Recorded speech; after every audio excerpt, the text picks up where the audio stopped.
Check out monorail.com, America's affordable investment app, made for conservatives who want to keep their hard-earned money with companies that share their values. Download the Monorail app today. Join Monorail. Hi, everybody, and welcome to the Monday Show. I hope you had a good weekend. Where I live in Southern California, it is near mountains and a little north of L.A., just a little, like 20 minutes. And yet, behind my home is an entire range of mountains that are white. And it's quite a vision. I have a theory. It's like saying I breathe. Why is the nihilistic left so prevalent on the West Coast, for example? Oregon, Washington, and California are truly sick. There's no better word for it, just sick. When people have it too good, there shouldn't be a too good, but for many people there is such a thing as too good. They create issues to fight so that they have meaning that has been deprived to them because of the combination of secularism and affluence. And in the case of the West Coast, beautiful weather for the most part. I mean, Seattle has its challenges. And natural beauty. Where life is tougher, the left has less clout. That's why there is a gigantic affluent class of destructive people. Do you know that everything the right said, I don't mean some isolated crackpot voices, but everything conservatives said during COVID, for which we were attacked mercilessly, which only proved to me the moral state and the intellectual state of the left, we were right. We said it was overwhelmingly likely that COVID started in a Chinese lab, and now the Department of Energy has essentially said that that is exactly what happened. We said that the lockdowns were immoral, destructive, unscience-based. We were right on that. We said that the masks were on the same moral level as the Islamic veil and should be dispensed with. Do you know that I walked through airports?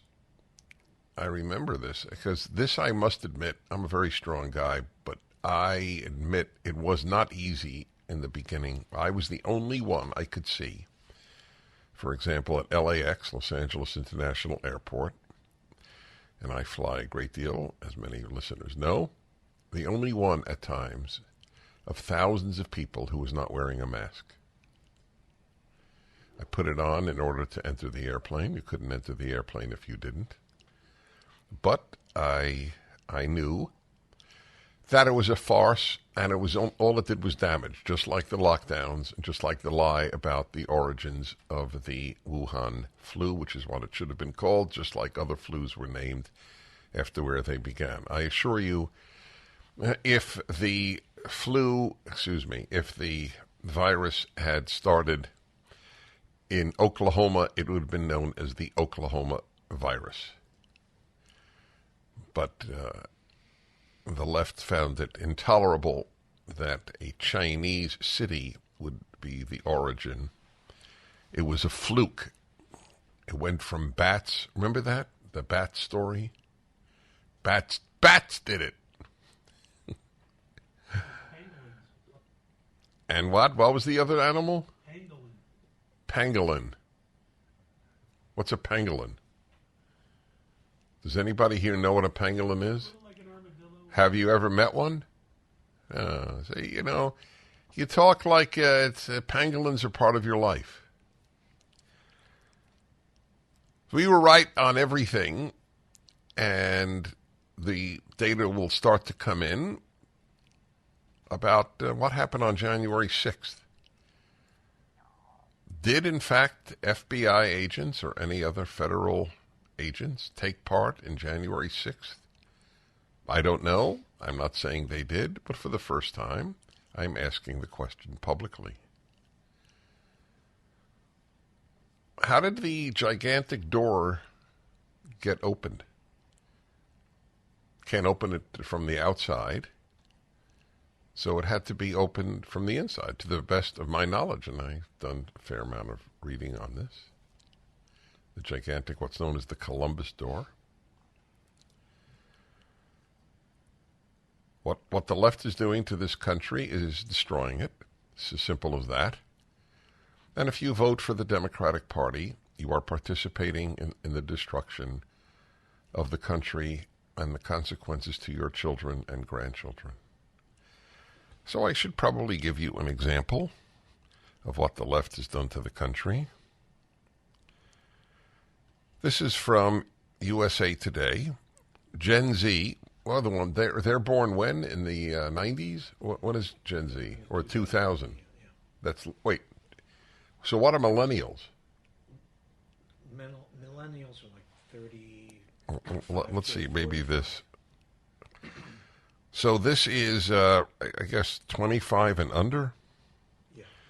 A total of 7.2% of U.S. adults identify as LGBTQ, and younger generations, particularly those 25 and under, are driving the numbers, according to a poll released Wednesday. The Gallup survey of 2022 data also shows that the number of U.S. adults who identified as LGBTQ has more than doubled in a decade. By 2012, Gallup found that 3.5% of U.S. adults said they were LGBTQ. That number surged to 7.1% in 2023 before holding steady last year. 2021, sorry. So millennials are 81 to 95. 81 to 95 are millennials, and 95 on... 90s to 2010 is Gen Z. Okay, 90 to 2010. So there you go, Gen Z.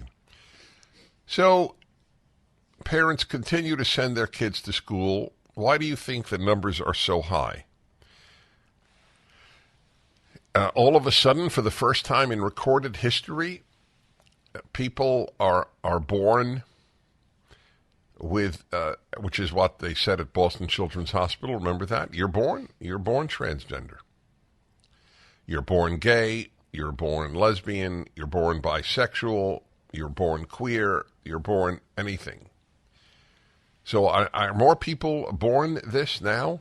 Isn't it obvious that they have been deeply influenced by their peers and by their awful, awful teachers and the awful, awful therapists who affirm? Isn't it amazing? If you said to somebody 20 years ago, your kid says, your 12-year-old says he's a girl, and then you bring your 12-year-old to a psychotherapist, and the psychotherapist will affirm your child's sexual identity. Everyone living would have assumed the therapist is affirming that the boy is a boy. But today, in the blue is orange, up is down, good is bad, bad is good world of the left, the affirmation is that you are not a boy. The affirmation is that you are the other sex. Wow. We've seen a doubling representing a total of 3.7 increase in 10 years. Gallup senior editor Jeff Jones told USA Today, at that rate, in most years, we would expect to see rather incremental changes on the order of tenths of a percentage point. The incremental increase add up to something more substantial. One of the key takeaways from the annual poll in recent years has been the growing presence of Generation Z in embracing new identities. I think the data are clear that LGBTQ identification is highest among the younger generation. Okay, so therefore, my friends, please understand, the chances are quite good. I I read to you what a friend of mine, whose kid goes to an LAUSD school, said. Half the girls in his class identify as gay, as lesbians.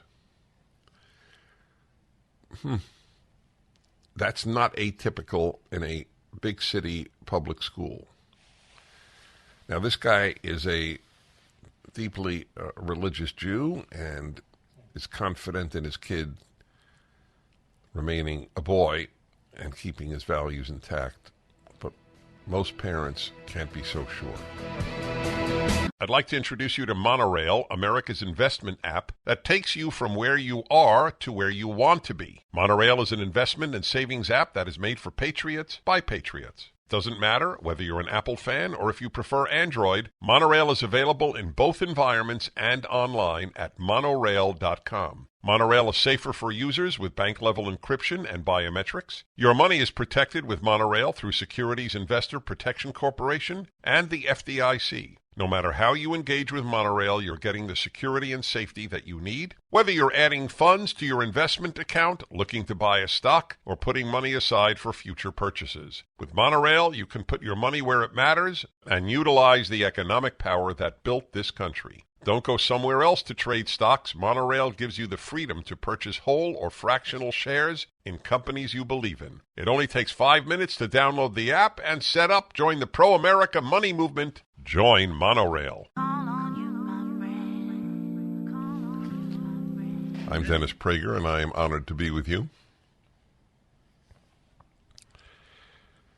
I have been sharing with you a piece which I believe, I actually think it may be even more damaging news than that, unless you think it's a wonderful thing that all these kids identify as, for example, transgender and so on. If you're gay and you're look, there are gays in my life who are some of the finest people I know. My wife and I are godparents to a gay couple's children, and they find this to be as obnoxious as I do, as my wife and I do. A lot of gays are troubled by what is happening to kids today. You know what? I'll tell you the great word. Well, there's one of the great words to describe what kids are today as a result of the left. Confused. Growing up is confusing enough. But to have the adults in your life confuse you, you may not be a boy, you may not be a girl, you don't know for sure. You may be gay, you may be bi, you don't know for sure. So question all of this. The power of society, look, how did Greek society get men who could afford it to own basically boys for sex? Basically heterosexual men. Hard for me to understand as a heterosexual, but it was the case. And not only in Greece, but in many other societies in Afghanistan today, as we have found out about all the young boys who were used as sex toys by men. Culture has an enormous impact on how people express themselves. The Judeo-Christian culture did a spectacular job in channeling the wild human sex drive into monogamous marriage. I am a man, I seek to marry a woman, bond with her. As it says in Genesis, it starts very early. Al kain ya'azav ish et aviv v'imo, and therefore a man shall leave his father and mother, v'davak b'ishto, and he shall cling to his wife or to his woman. And by the way, notice it doesn't say to his women, even though polygamy was illegal. The Old Testament did not like it. You learn values from the Bible, A, through law, B, through stories, 3, through injunctions, but that's similar to law. So basically, stories are also sources of the moral tenets of the book. It changed everything. Taking the wild male sex drive and channeling it into marriage to one woman was one of the extraordinary achievements of the Judeo-Christian world. I told you I'm reading a book by a Harvard professor of evolutionary biology, and it's fascinating. He has no axe to grind. He's not religious. For all I know, he's an atheist. He's certainly a Darwinist. And he just makes the point. It was all changed from every other society in the world. What the church did, and the church, of course, was rooted ultimately in the Hebrew Bible as well as in the New Testament. That's why it is so correct to say Judeo-Christian. The only two religions that share a Bible are Judaism and Christianity, which share the Old Testament, the Hebrew Bible, the Tanakh, whatever term you wish to use. And it is all being undone, and now the dam has broken, and the flood of chaos is drowning our society. The left is a force of chaos. It is the world of the mean, the world of the lie. So now that it's come out that it was a Wuhan lab, that even a government agency, the Department of Energy, has acknowledged this, anybody on the left saying, well, we apologize to those of you who we called conspiracy theorists, right? Conspiracy mongers, that it started in a Chinese lab. Conspiracy mongers, that the vaccine was not good for children. Conspiracy mongers who said that natural immunity was at least as good as a vaccine. Conspiracy mongers who were against lockdowns and masks. We were right on every issue. That's why I went right. I saw and I said, whoa, they turned out to be right. I started out good. New York, Columbia University, liberal, never a leftist. I hated the left from the day I could read. People who slaughtered 100 million people and who enslaved 1 billion others, and I'm going to have sympathy for that crowd? Whew. But people do. The sympathy is so deep that Stanford University is becoming like a communist society. Stanford University's, this is the, I want you to know, it's National Review, which is as moderate, and I don't say that at all as a negative. Please understand that.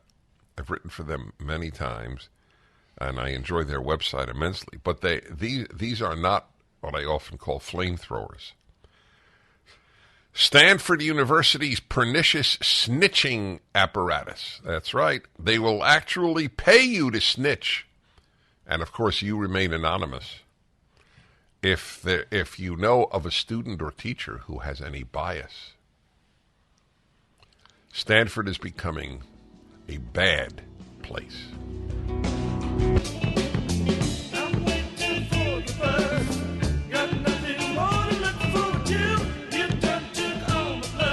Well, hello, everybody. Let me take this call. Lawrence in Chicago, hello. Dennis, love starts with you. You are the lead of America. That's who should be president of the United States. But you are a great man. Thank you. Tell me why you're calling, other than to tell Dennis, me I'm great. Dennis, yes. I want to tell you, I was a boots on the ground activist for 20 plus years out of Chicago. I was at January 6th. I was standing in front of the Columbus doors. These are huge doors, 8 foot tall, about 5 foot wide, double doors. They're full bronze, thick, and the only way the first set of doors could be open is electronically. by the Capitol Police. The police stood in front of them when the doors were opening. Then there's a second set of doors that are similar size, but with glass. And no police officers were warning people that if they entered them, that they would be breaking the law. There was no warning. There was also antagonizers that were provoking problems in front of the door, that they were taking a lead either from somebody inside. So this was a complete setup. But I was there to talk about possibility about election wrongdoings, that it's possible that the Democrats may have abused the corrupt voter rolls. They may have used corrupt voter rolls to send out mail-in ballots to ballot harvest. But on the other hand, the Republicans didn't use the voter rolls to ballot harvest. So I wanted to, early in the morning, I was there. I did not follow the crowd. I'm a loner. I went to the Capitol to see if I could run into a staff member to talk about the possibilities of why this election is where it's at. And at the time, I saw two people waiting to walk into the Capitol at about 10:30 in the morning. So that told me that the Capitol was open to the public, that they were there to monitor. So at 10 o'clock, 10:30, NPR and a couple other journalists approached me and asked me what conversations I had with those people. And I says, well, I'm just here advocating for election integrity. And NPR put me in the article that is if they talked to me at 2:30 in the afternoon. They forgot to mention that I was there at 10:30 in the morning, peaceful, nonviolent, no problems. It was a ghost town, hardly no police officers around. I also showed my ID to show them my, Lawrence Liggett from Chicago, a well-known activist. So the FBI knew of me on January 6th. They waited 11 months. They made my life hell for 11 months, treating me like a domestic terrorist. Police pulled me over every time I drove out of the city. They would not let me fly. They would not let me open up any bank accounts. And in December 1st, early in the morning, they battered down my door with a SWAT team. Traumatized me, re-traumatized me. It's awful, Dennis, what's going on with January 6th. That is correct. That's why I took your call. A year ago, or certainly, well, maybe even a year ago, I don't know. I would have heard this, and I wouldn't have dismissed it, but I would have been agnostic. I don't know what I would have been, but now I can tell you the United States of America has become a repressive regime. Words I never imagined that I would utter. It has changed my view of so much. My core values are reaffirmed entirely. American values, a combination of Judeo-Christian values, and the love of liberty, and so much else. I have a whole book on that. It's more relevant today than when I wrote it. Still the best hope, why American values need to triumph. Boy, they need to triumph in America. And they did, and they made the best country that ever existed, with all its flaws. But we now have political prisoners in the United States. We have the use of police and FBI to oppress, to persecute American citizens who differ with the Democratic Party. Many investment advisors have been recommending cryptocurrencies such as Bitcoin. They claim it's the new gold. This is Dennis Prager for AmFed Coin and Bullion. Why would you buy the new gold when you can buy real gold and silver, which have maintained value for thousands of years versus the highly volatile crypto market? When I purchase gold and silver, I do so from my friend, and I don't often say my friend in these ad copies, Nick Grovich, owner of AmFed Coin and Bullion. I like the fact that it's tangible. I can hold it and control how it's stored, unlike digital currency that's held in a digital wallet. I want to preserve my wealth, which is far from the case with Bitcoin spiraling drop in price. Nick's been in the precious metals industry for over 41 years, and he has established a reputation built on trust, transparency, and fair pricing. Call Nick and his team at Amfed Coin and Bullion to take advantage of his honest advice and extensive expertise. 800-221-7694. AmericanFederal.com. AmericanFederal.com. Hello, everybody. Hope you had a good weekend. And I'm blessed to say I did. I began the show by noting that the government now, at least the Department, of Energy? Yeah. Has acknowledged that the COVID virus originated in the Wuhan lab. So you can thank Chinese scientists for the million or so deaths in the world from COVID and the horrific use of COVID to control societies and ruin kids' lives, ruin businesses, ruin the social lives. I'll get to that too. The crisis of young people. There is no time in American history where being a young person was more difficult or was equally difficult as today, and I'm including the Depression and World War II. The confusion sown in the lives of young people by confused adults called leftists. There will be perhaps permanent scars in their confused lives. When the adults in your life are a-holes, you have a troubled youth. Most of the adults in academia, starting in elementary school, most, not all, are fools. And that's where all bad things begin, with fools. Wisdom is the root of goodness, and wisdom has been destroyed by the left. After all, if you don't trust anybody over 30, you can't learn much wisdom, can you? So that's the latest admission.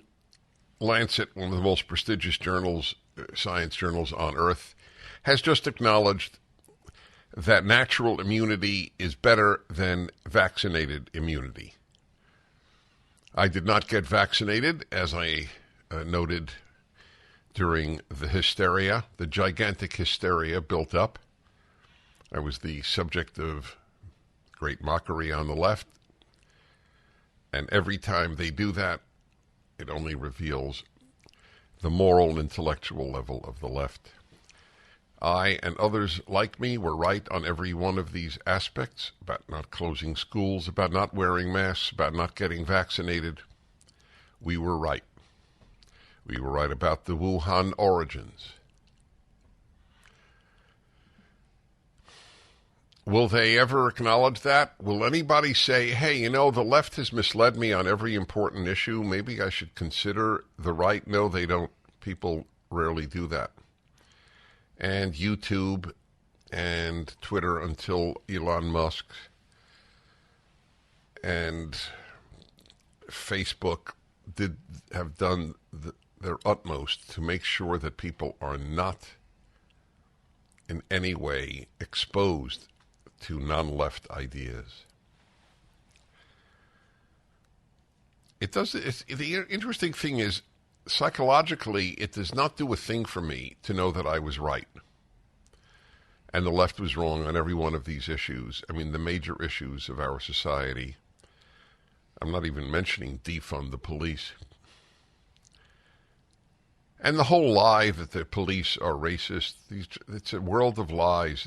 The hysteria that the lies create, and then the suppression that they can engage in. Los Angeles has announced, and its pseudo-Marxist mayor, that if you are a policeman and you are a member of a right-wing group, you will be dismissed. So now ideology will be a factor. If she really won and I don't know who really wins anymore either. There is no doubt in my mind that the Democrats have ruined Election Day and made it election month and bunched ballots together and mailed out millions of ballots to people who never requested them. Of course, all of this done was to make cheating easier. I didn't say that that determined the last election. I don't know. But if you don't think that the Democrats cheat whenever they can, Hugh Hewitt, who is as moderate a conservative as I know in my own personal life, my distinguished colleague at Salem Radio, wrote a book years ago, If It Isn't Close, They Can't Cheat. That was a prescient book. If it isn't close, they can't cheat. That's exactly right. But even if they don't cheat, the majority of people in Pennsylvania really wanted Fetterman to be their senator.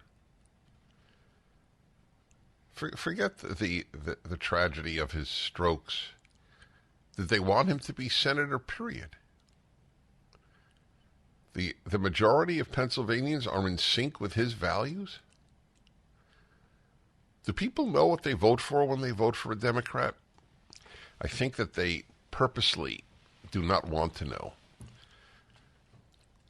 I know some liberals very well, and whenever these issues are raised, they go, oh, of course, that's a crazy idea. Men give birth, that's crazy. Bill Maher laughed at me when I said men menstruate on his show, remember, 3 years ago. Just 3 years ago, it was laughable. Nobody says men menstruate. And now if you don't say men menstruate, you're a transphobe. Yes, we were right on all these issues. There are a few doctors who called me regularly to tell me how wrong I am, and that doctors who disagreed were, what's the word for a fake doctor? There is a special word. Quack. Yeah, that's it. They were quacks. No, when the late great, he was a great human being, Dr. Victor Zelenko, Vladimir Zelenko, a Chabad Orthodox Jew family in family medicine in Brooklyn, New York. I spoke to him at the height of the epidemic in the early days. He said, Dennis, I'm curing patients. The country needs to know about hydroxychloroquine and zinc. They're not dying. My patients, if they come to me early enough, they don't die, whatever their age. And I thought, is this man lying to me? Is he looking for money? No, I don't think he's lying to me. And I admit, by the way, that as I feel with a number of religious people, they're less likely to lie on such subjects. If I had a doctor who was an evangelical Christian, and he called in and said, Dennis, I'm curing patients with hydroxychloroquine and zinc if they come in at an early stage of COVID, I would have thought, do I believe him or do I believe the American Medical Association, which lies because it's been taken over by the left? So I believe them. They turned out, I believe, to be true. And we still don't have the proof in the sense of having randomized blind testing. But I took it. I took ivermectin and I took hydroxychloroquine and zinc. I'm not young. I had COVID twice. I have pretty robust antibodies now. I didn't wear a mask at airports.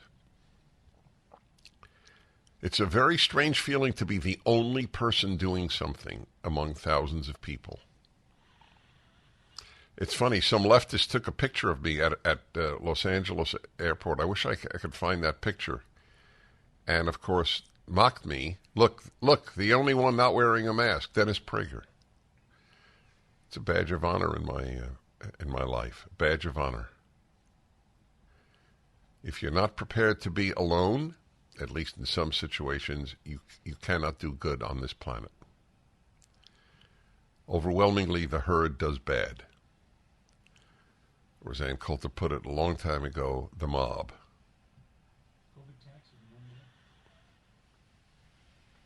This is the state of the moment, and you have to rise to the occasion.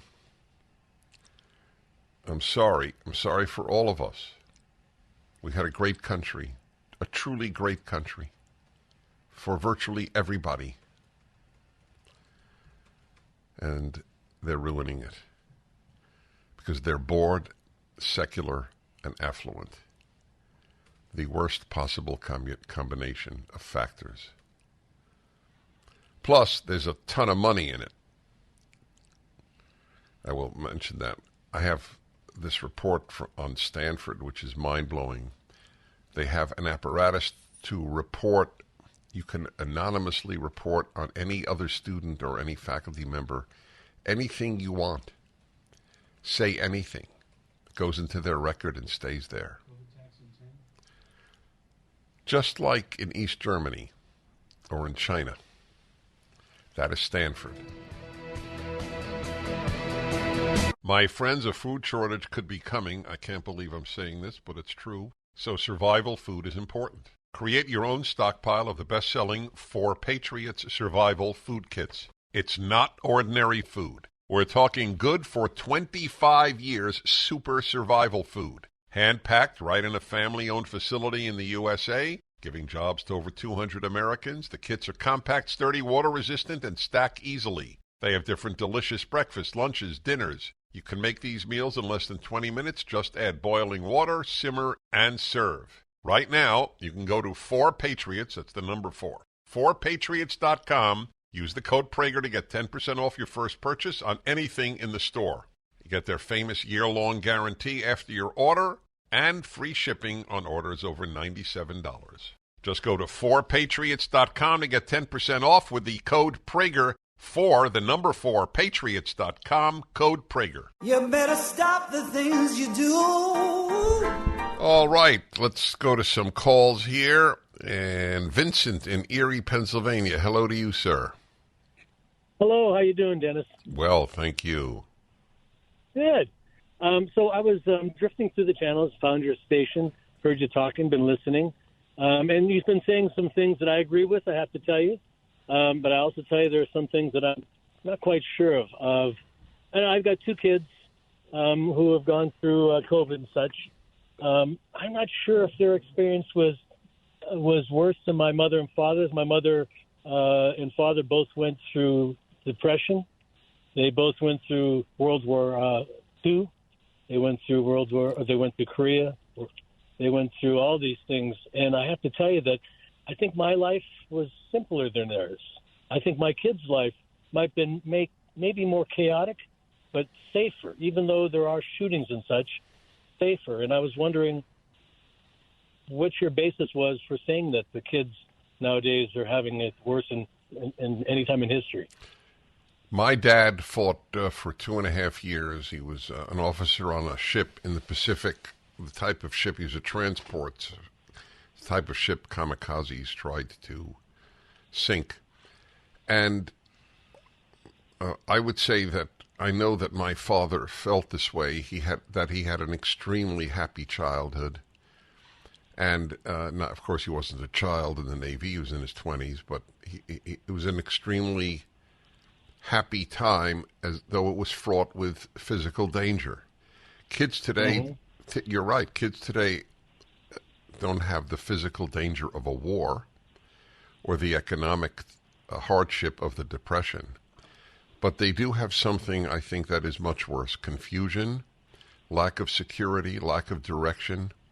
They don't get married. They don't bond. I'm going to read about this in the latest, how many men today are just totally alone, young men.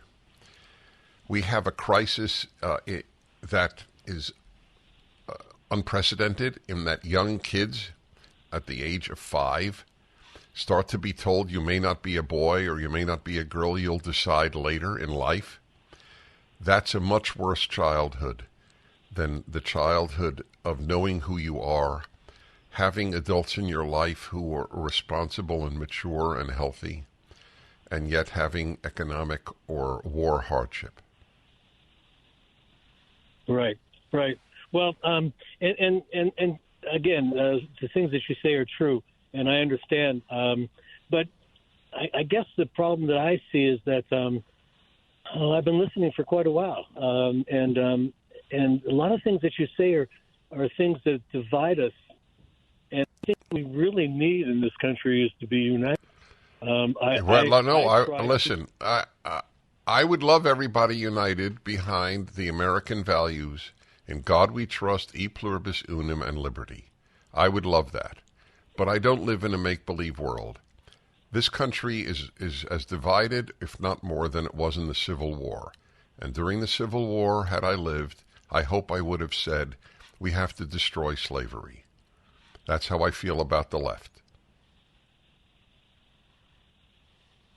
You would have said, yes, we should destroy slavery. Correct. That's I said. I hope I would. I can't. How could I know what I would for sure? I hope I would. But I'm living now, and I know today's equivalent of enslavement comes from the left, just as it has for most people in the 20th century. Right. I'm not sure if it comes from left or right. I'm not going to get into... All right. Fair enough. All right. Listen, thank you for calling. I appreciate it very much.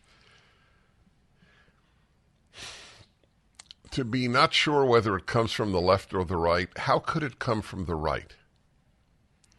Conservatives want smaller government. By definition, we don't want to control your life. You could say all you like about conservatives, but the argument that we want to control your life when we want to pass fewer laws and we want to have much less censorship and we want much smaller government, how do you oppress people with a small government? That was the dream of the founders. They knew how easily people could drift into tyranny. And we are. The tyranny comes from the left. Where's the tyranny from the right in the United States? The vast majority of tyrannies of the 20th century, the bloody century in human history, were from the left. Communists killed 100 million non-combatants. How many people did right-wing regimes kill? You have the Nazis, if indeed they're right-wing. I'm not going to get into that debate. Even if you call them right-wing. Everything other than the Nazis, every genocide was communist. And people have learned nothing. Nothing. It's staggering. Part of the reason they learn nothing is because they're taught nothing. Schools produce ignoramuses. Kids can't even read cursive. When I sign my book to a kid at a speech, I ask them, can you read cursive? Half the time they say no. Let alone write it. You think they know about Pol Pot? You think they know about Mao? You think they know about Stalin? You think they know about the mass starvation induced by Stalin? The mass murder of Ukrainians? Do you think they know any of this? Think they know the Russian invasion of Afghanistan that killed 1 million Afghans? 99% of Americans don't know it, including people with PhDs in history. The induced ignorance of the left. By the way, we really try to combat it at PragerU. We put out a video a week of 5 minutes just to teach. There's a video on every president.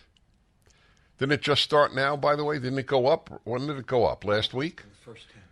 The first 10 presidents, right? When did it go up? Last week. It's a great way to learn. By the way, the best way to learn history is through biography. You'll be mesmerized by these videos. None of this is taught in schools. I don't know what they're taught. They're taught that America is racist. That's what they're taught. And that gender is non-binary. Just when you thought it couldn't get any better, Mike Lindell with MyPillow is launching the MyPillow 2.0. When Mike invented MyPillow, it had everything you could ever want in a pillow. Now, nearly 20 years later, he discovered a new technology that makes it even better. The MyPillow 2.0 has the patented adjustable fill of the original MyPillow, and now with a brand new fabric that is made with a temperature-regulating thread. The MyPillow 2.0 is the softest, smoothest, and coolest pillow you'll ever own. For my listeners, the MyPillow 2.0 is buy one, get one free offer with promo code Prager. MyPillow 2.0 temperature regulating technology is 100% made in the USA and comes with a 10-year warranty and a 60-day money-back guarantee. Just go to MyPillow.com and click on the radio listeners square to the buy one, get one free offer. Enter promo code Prager or call 800-761-6302 to get your MyPillow 2.0 now. Hi, everybody. I'm Dennis Prager. I have been transfixed about the Vietnam War all of my life, not even primarily, I should say, because it was the war of my generation when I was a kid, but because it is so pivotal in the way in which people see America. Well, it was just a neo-colonialist war in Southeast Asia. It was a waste. We didn't belong there. Hey, hey, LBJ, how many babies did you kill today? I remember those chants when I was in my 20s. And a lot of what ails this country, I think, has its origins from that time, in particular the media.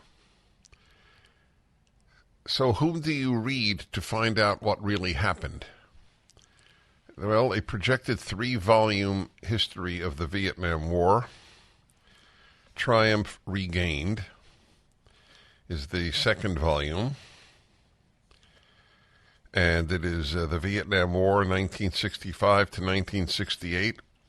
A professor of military history at Hillsdale College is the author, and I have him on. Mark Moyar, M-O-Y-A-R.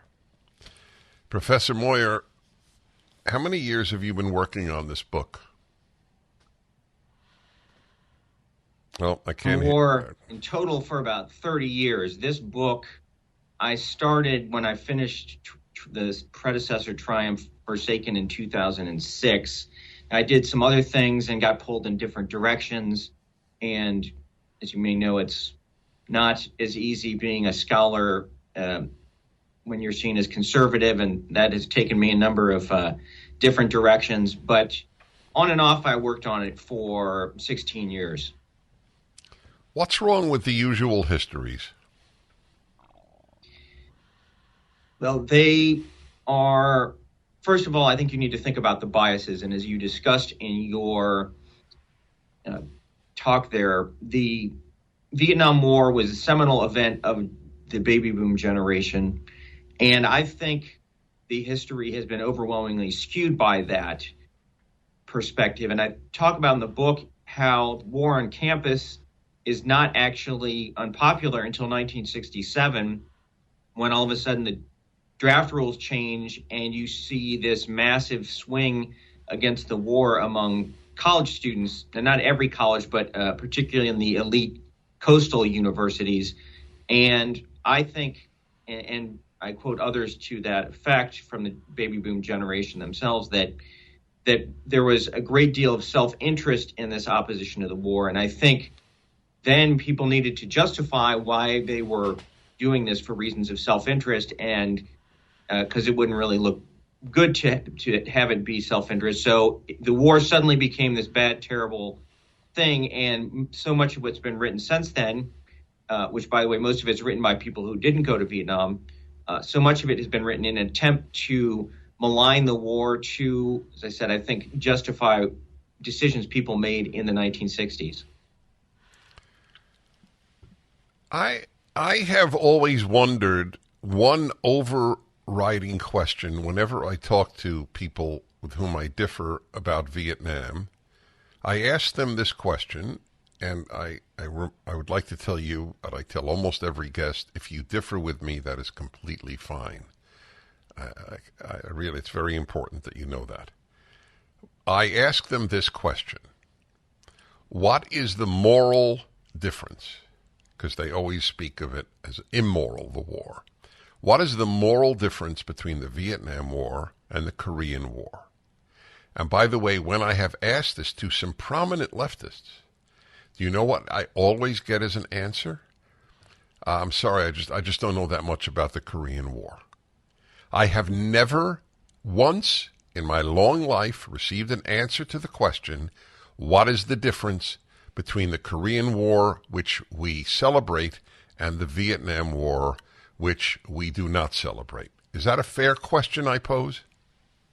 Yeah, it's a great question. And there are some things that were claimed at the time, such that you could use to argue it was immoral by saying, well, it was there was this homegrown Viet Cong movement. You didn't have an equivalent of that in Korea, but we now know the Viet Cong was actually controlled by North Vietnam, and they've admitted that. So it is a war of aggression in just about the same manner as Korea. And South Vietnam had its flaws, but I like to point out South Korea had all of those exactly same flaws. Exactly. Thank you. Go ahead.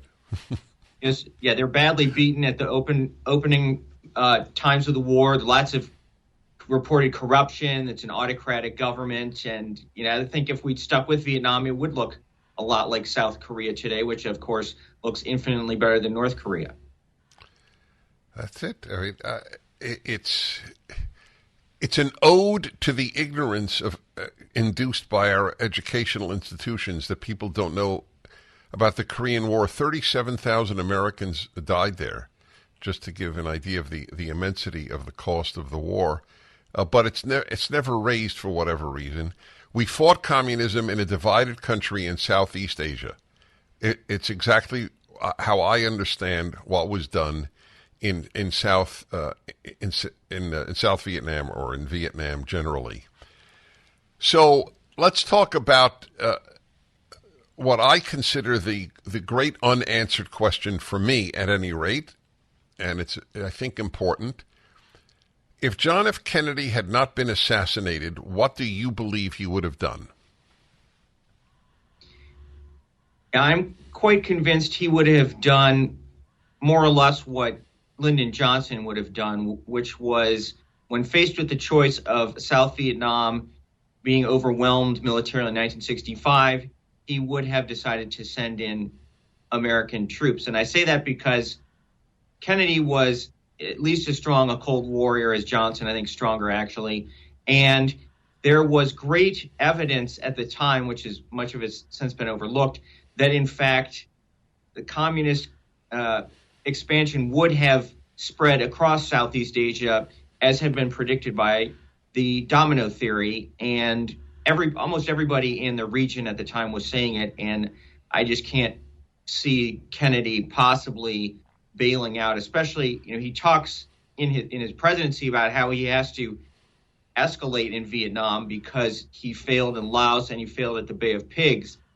And we see the number of U.S. advisors goes from less than 1,000 when Kennedy takes office to 16,000 when he's assassinated.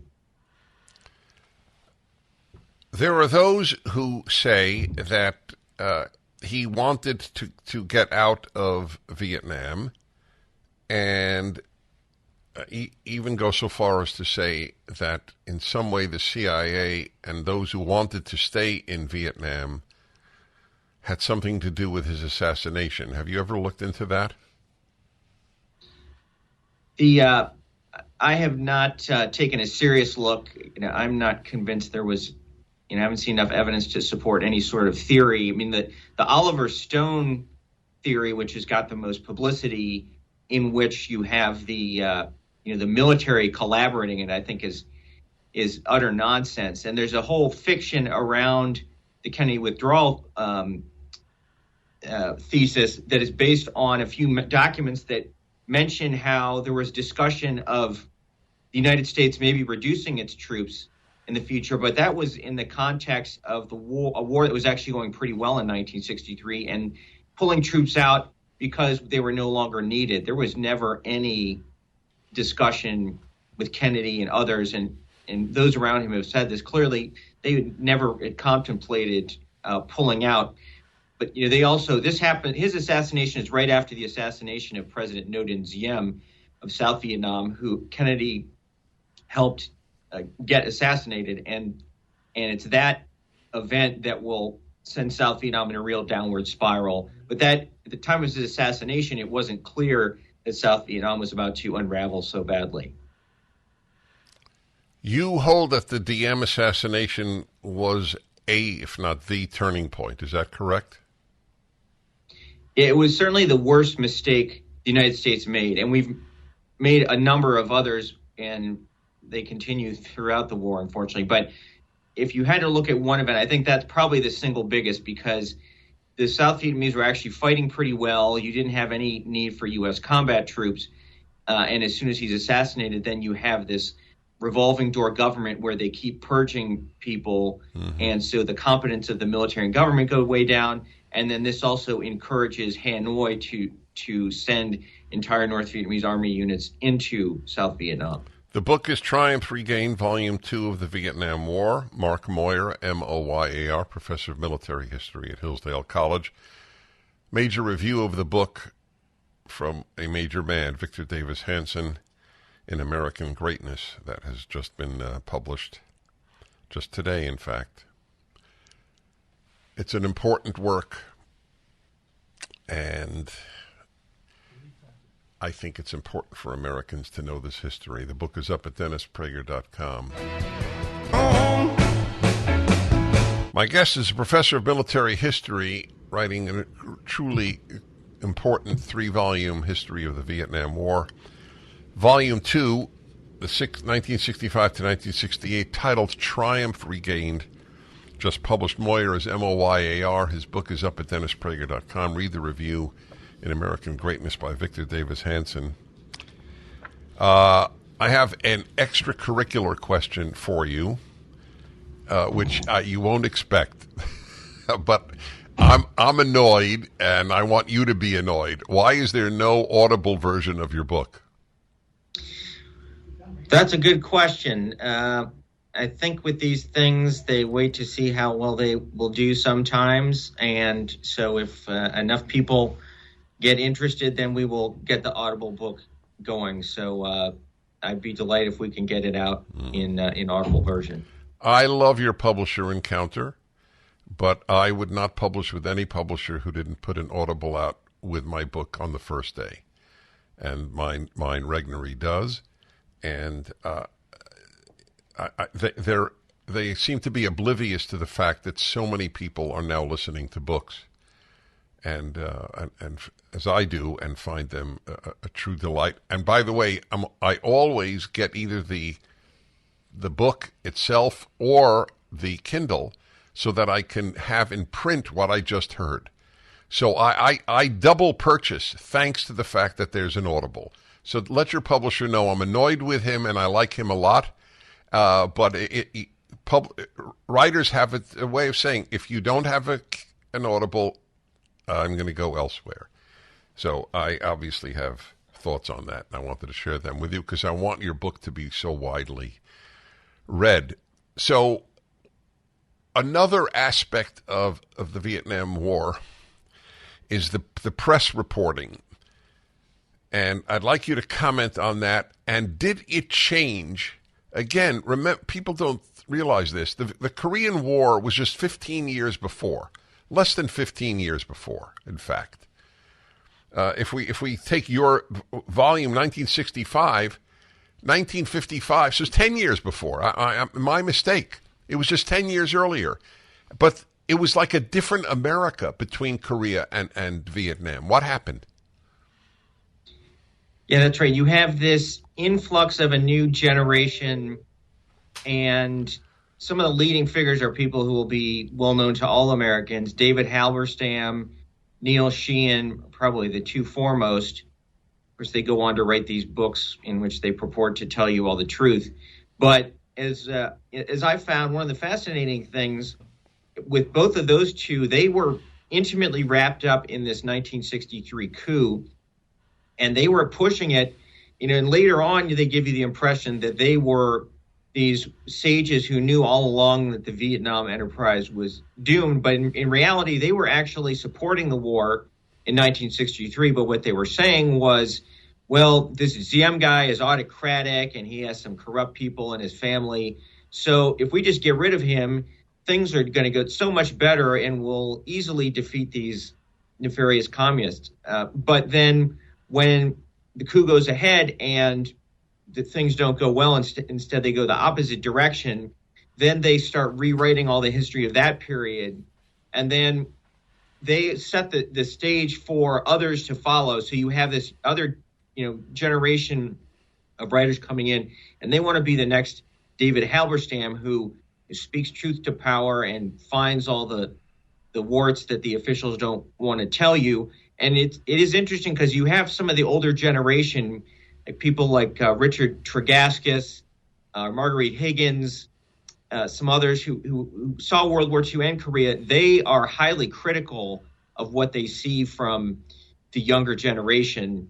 And this, I think, arises most prominently in the Tet Offensive of 1968, where you have all these journalists who don't really know a whole lot about what's going on, but try to claim that the war is actually being lost because the communists launched this big offensive. And of course, we now know that it was catastrophic for the communists, and they were devastated by this. So they also, is it fair to say they lied? To some extent, yes. And then some of it is, I think they only saw what they wanted to see, and they had their conclusions already set. And so they kind of shut out things that didn't go along with their preconceived notions.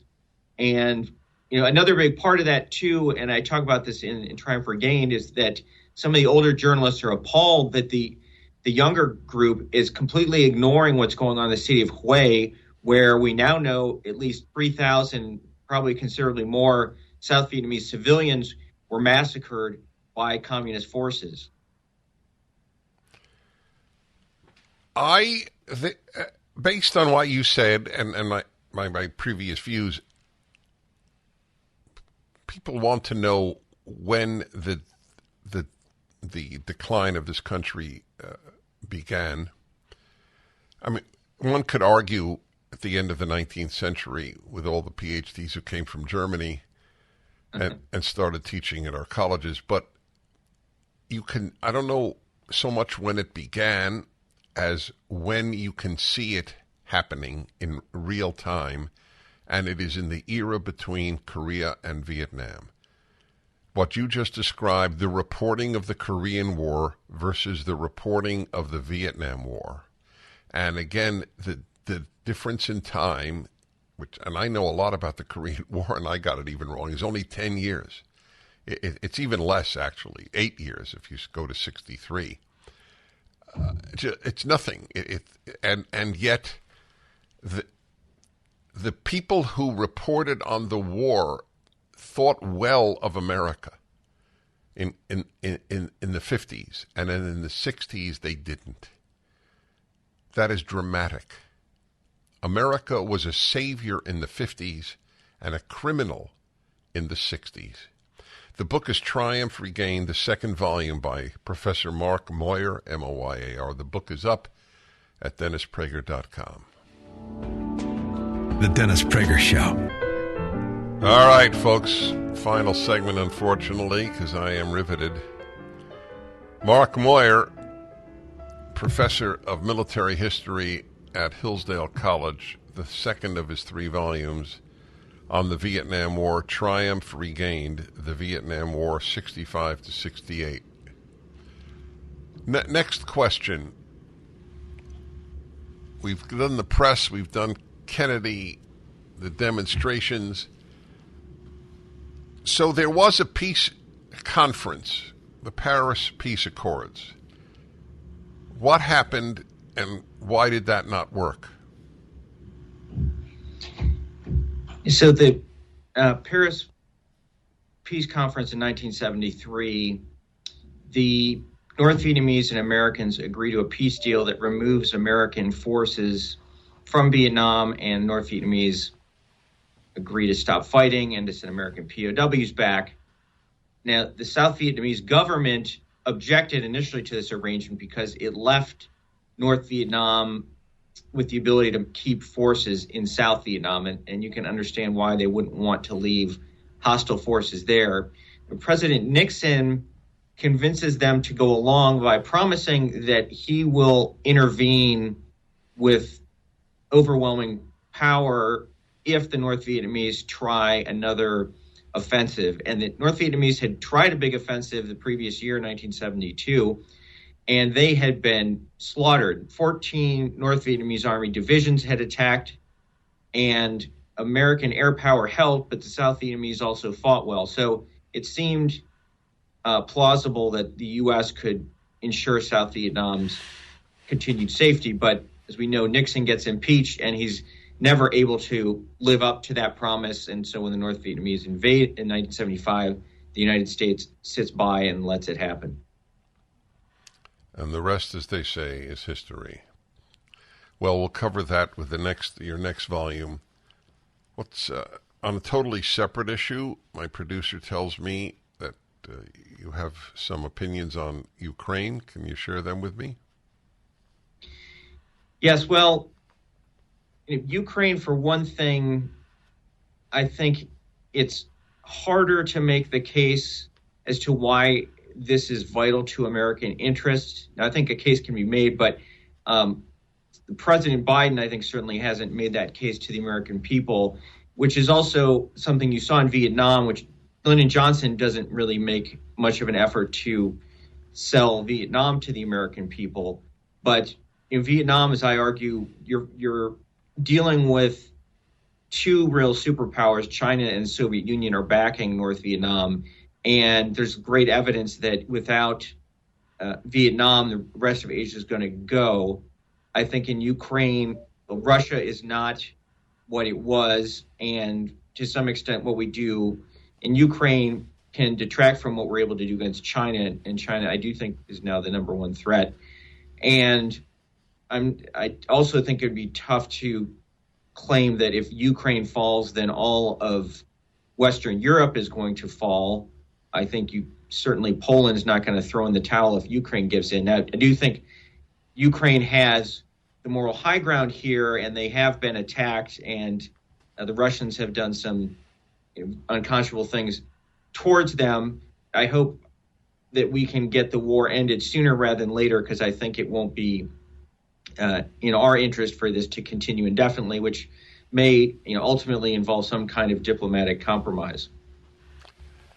I thank you, and I recommend your book highly, and please yell at your publisher.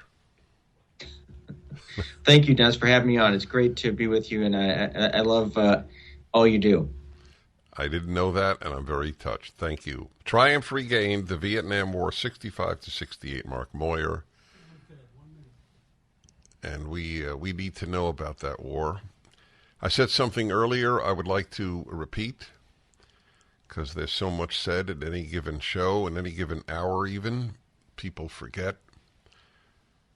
You can date the American change. I don't say that when it began, but you can date it between the Korean War and the Vietnam War. The Korean War was correctly portrayed by the media as a fight against tyranny by a noble country called the United States of America.